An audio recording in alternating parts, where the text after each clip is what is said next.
Nem o recesso de 3 semanas na Câmara e no Senado foram suficientes para evitar uma crise, mais uma, entre o Congresso Nacional e o governo. Em meio a polêmicas sobre as emendas parlamentares, deputados e senadores vão retomar os trabalhos. E eles estão prometendo retalhar o Planalto, começando por debater imediatamente as propostas econômicas mais sensíveis, como compensação da desoneração da folha de 17 setores, né? Folha de pagamentos, pode haver prorrogação da desoneração e não tem que ter uma compensação. Tem que ter uma compensação. Querem retalhar aí.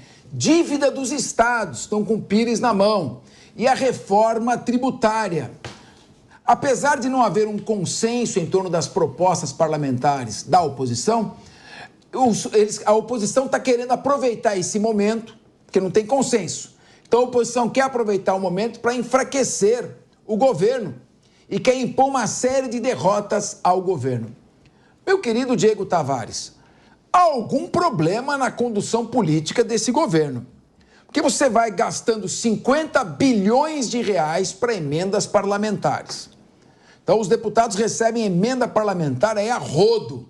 Então, às vezes, um município que está precisando, fica ali, ele não tem padrinho, ele é preterido por um outro que é curral eleitoral de um parlamentar. Vão emendas parlamentares aí, às vezes a empreiteira do parlamentar é que faz a obra, ou então compra equipamentos que não são necessários. Então, verba de emenda parlamentar sempre é uma coisa complicada. Nem assim o governo está conseguindo manter, assim o déficit fiscal vai aprofundar cada vez mais, vai afundar cada vez mais. Olha, Fernando Capês, com certeza eu concordo com você, mas na pauta anterior eu disse que tem coisas que é muito ruim a gente normalizar. E você acabou de ler na cabeça dessa matéria outra das coisas que eu acho que nós normalizamos demais. Como que a gente pode normalizar que o Congresso Nacional votaria de uma forma em determinada pauta, mas em razão do governo federal não ter cumprido sua promessa com as emendas, não ter enviado as emendas que prometeu, esses bilhões de reais que de fato seriam muito melhor aproveitados em outros segmentos, mas como que a gente pode admitir que o Congresso muda o seu voto de acordo com o dinheiro que chega ou deixa de chegar do governo federal? Isso é um completo absurdo. Isso é o tipo de notícia que deixa muito claro que em Brasília nós não temos ninguém olhando pelo interesse público. Nós não temos ninguém olhando por aquilo que a sociedade de fato precisa. Nós temos lá muitos burocratas com altíssimos salários, com um volume inimaginável de benefícios que quem está acordando cedo e dormindo tarde todo dia lá na iniciativa privada muito raramente tem, e que eles estão utilizando esse volume enorme de dinheiro, esse volume enorme de benefício para fazer nada mais, nada menos do que politicagem. Sem pensar que nós temos tantos problemas que prejudicam, que acabam com a vida do cidadão brasileiro. Problemas na saúde, problemas na educação básica, uma das piores educações públicas do mundo. Problemas de segurança pública, que é um que inclusive está pautando as eleições municipais desse ano, que é algo que cabe pouco aos municípios, né? Mas mesmo assim o problema é tão grave que os prefeitos não estão escapando de ter que dar ali as suas explicações, as suas opiniões sobre segurança pública.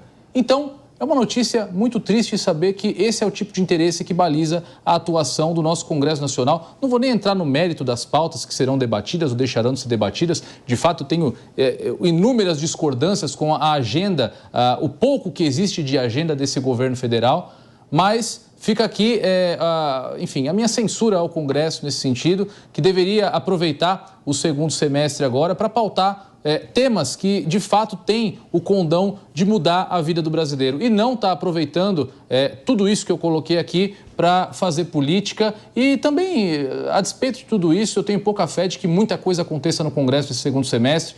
Nós temos aí praticamente 50 deputados federais que são candidatos a prefeito em diversas cidades do país, e a gente sabe que em ano de eleição, enfim, o Congresso Nacional já funciona pouco, funciona de terça a quinta, em ano de eleição funciona menos ainda, enfim. Fica aqui a minha tristeza, fica aqui a minha falta de esperança de que esse nosso país vá sofrer uma transformação profunda, como de fato a nossa crise em todos os sentidos aqui pede.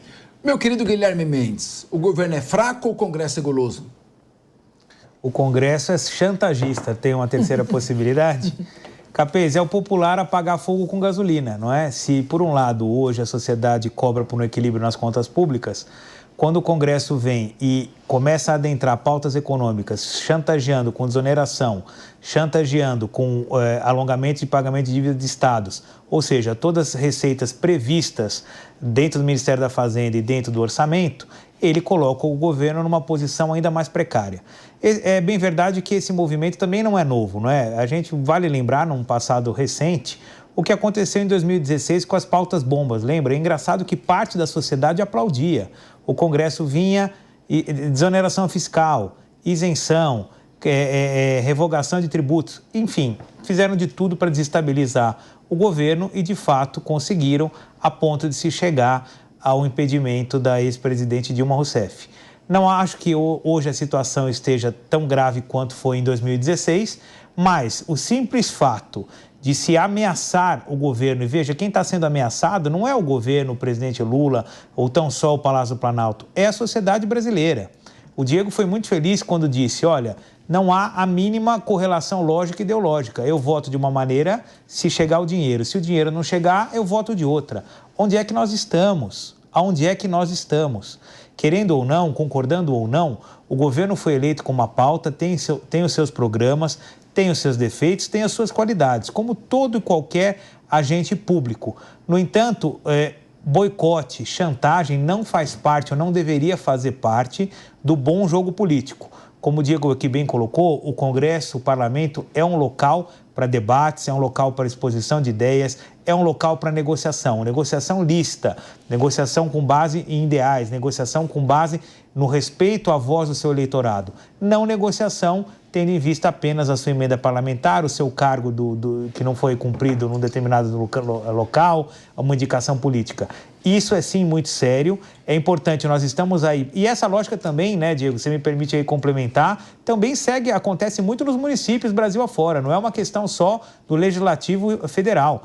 Então, para você, eleitor que está em casa, fica aí a ideia de se prestar atenção. O seu prefeito é muito mais frágil, umas vezes numa Câmara de 7, 8, 11, 15 vereadores, do que lá o presidente da República com os seus 523 deputados. De modo que cabe a atenção em quem você vai depositar o seu voto para a Câmara Municipal da sua cidade. Esse cidadão que vai ser eleito não pode ter com o seu prefeito a mesma relação que o Congresso Nacional hoje vem estabelecendo com o presidente da República. Muito bem. O Guilherme Mendes colocou a pauta dentro do âmbito municipal. Eu quero alargar um pouquinho mais. Esse tipo de relacionamento, Henrique Kriegner, agora no momento em que são 15 horas, Henrique, e 6 minutos. Repita. 15 horas e 6 minutos. Henrique Kriegner, os Estados Unidos da América está com déficit fiscal de 35... Está sentado, né, claro? Trilhões de dólares. 35 trilhões de dólares. Ele vai se financiando, vai imprimindo moeda, vai vendendo papéis. O Japão é credor de 1 trilhão e 500 bilhões de dólares, a China de quase 1 trilhão de dólares, e vai pedindo emprestado, e vai colocando papéis, emitindo papéis, bondes e vendendo no mercado internacional. Mas sabe por que os Estados Unidos faz isso? Porque no dia 15 de agosto de 1971, o presidente Richard Merrill Nixon acabou com o ouro como lastro para o dólar.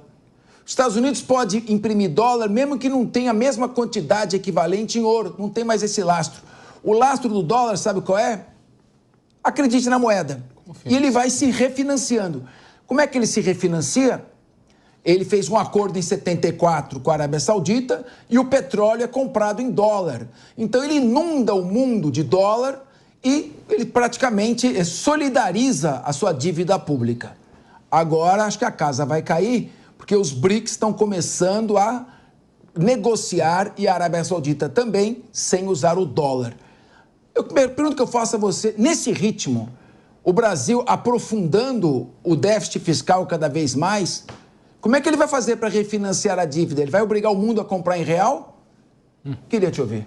Essa é a grande pergunta, inclusive, recapitulando aí da nossa história recente, que surgiu quando o próprio grupo, né, os BRICS, começaram a discutir essa ideia dessa moeda.